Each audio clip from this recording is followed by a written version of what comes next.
When I was a little boy, my church hosted a group of bodybuilding men to perform these incredible feats of strength. They were called Team Impact. Maybe you've heard of them. They set up a very dramatic stage full of wood planks and concrete blocks stacked atop each other, giant blocks of ice, a bed of nails, and a row of Louisville Sluggers. It was an evening of just total destruction, as these men used their massive arms and legs and heads to crack, break, or shatter everything in sight, all for Christ. They'd break those baseball bats over their thighs. They'd bench press 500 pounds while lying on a bed of nails. They even did some cool stuff with fire. They'd bend iron rebars, explode hot water bottles by blowing them up like a balloon. And then they'd say something about Jesus at the end. And it was always something like, if you think we're strong, you should get to know Jesus. And then we'd sing, "What a Mighty God We Serve." You can imagine being a little boy and seeing what equated to a big Christian-themed action movie happening right before your eyes. I sure want it to be like those guys. In fact, I still come across silverware from my grandfather's restaurant where my brother and I would bend them like we were Team Impact. After seeing them, it was very easy for me to conflate that force and show of strength with Jesus. Jesus was strong enough to whoop the devil, beat down sin. A real man's man, that Jesus. The trouble came later. As I grew from a boy to a man, I began to realize that I was not strong like those bodybuilders. Thankfully, I've also learned that neither was Jesus. Or maybe I missed it, but I haven't found anywhere in the New Testament where Jesus broke a Louisville Slugger over his leg. But if we're to believe that Jesus is God in the flesh, well, then he must be omnipotent. He must be all-powerful. Except what we see in Jesus is a man whose clearest and most known association is not with force, but with the cross, with the symbol of his defeat, arrest, torture, and death. What are we to make of this? We hear all of the stories about God displaying God's power, the smiting of cities, the calming of chaos, the creation of worlds. We see God exercise authority over sickness and nature. But then we see Jesus, God in the flesh, hanging helplessly upon the cross. His followers, for the most part, had fled. He's left with only his mother and a few other disciples. All but one were women. Not exactly the machismo of a Messiah that we were expecting. This is not the God I was promised. The God who birthed the stars surely couldn't be the same as this Jesus. Why, he didn't even defend himself at his trial. But we're told over and over again that Jesus is God. We experience his grace and love in the Eucharist. We find him in the most unlikely of places, often tugging at our hearts and leading us to conversion. What would it mean for God to hang upon the cross? Who is this God? Who is this God who not only created the heavens and the earth, but undergirds every moment, and who also willingly allowed himself to die at the hands of his creatures, who, though he was in the form of God, emptied himself, taking the form of a slave. I was promised the God of Team Impact, the God of might and strength. But in Jesus, I have found none other than the God of the Holy Cross. On the cross, we see God in a position of supreme vulnerability. The humility of the Most High God to empty God's self and to join us in our weakness is shocking.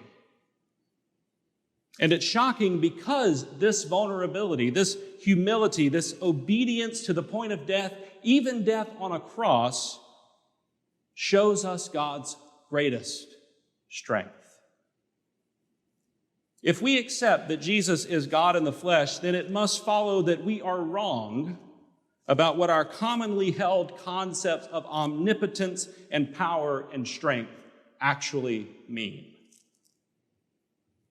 Because who we see in Jesus is not the God of force, of violence, of patriarchal might, but rather the God who, out of a desire to save us, joined us in the struggle against sin. But beyond being a God of solidarity, Jesus transforms our sorrow, pain, and defeat and gives us victory. By his death, he went into the pits of hell and defeated sin and death, not with an army, but with his own scars. Not with a weapon, but with his cross. That awful torture device which Caesar forged from fear was transformed by the precious blood of the Savior into the very death of death itself. Its presence once stoked fear among us, but today it's feared by the demons. Its legacy was once one of death, but today it is life. Its purpose was conquest, but today it is conversion. What a mighty God we serve. The God who transformed those timbers of destruction into the life raft of our salvation. The cross represents not Christ's defeat, but his glorification. His being lifted up to draw all people to himself demonstrates for us the true and eternal might of the true and eternal God. His incarnation, his crucifixion, his self-emptying is not a condescension, a lessening, a weakening, or a separation from his divinity, but a manifestation of the one eternal act by which God is God. And so now it is incumbent upon us to be of the same mind as this God. We are called by St. Paul to approach life with the humility of a people acquainted with death, but also with death's cure. If the blood of the Savior can transform the cross into glory, what do you think it will do to us?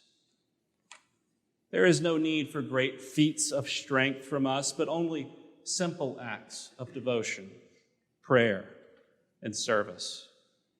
Until at the last breath we greet death with the confidence that our God knows the way out of the grave. Given all this, it would make sense that this God would not do God's greatest work through the strong and the mighty and the proud who believe that they have no need of him. And so God enlists broken, flawed, even weak people into the ministry of God's church. Because when we've been cracked open by the pain of the world, we find that it is through those cracks that grace seeps in and seizes us. And it is that grace that cracks open the tomb. And we feel the scarred hands of the Savior grab us and pull us out of whatever grave we have dug for ourselves. To be a Christian is to carry this hope for salvation like a mantle. To find those in the world who need to be reminded of God's love for them. And when you come upon people who are deep in the pit of despair, your job is to let Christ work through you. Drop down a ladder tool. Help them get out. The ladder of the cross has been raised up for each of us, but sometimes we need a little extra help. And so God will send you, and hell will tremble. And not because of anything you've done, but because of everything God has done. And as one of the baptized, you are a visceral reminder to the powers and dominions that God has chosen what is low in the world to reduce to nothing things that are. So cling to the cross. It is your sword and your shield. It is your only defense and your only attack. It is your refuge and your strength. Bear it daily. And never doubt the strength of God that is in you to do what God has called you to do.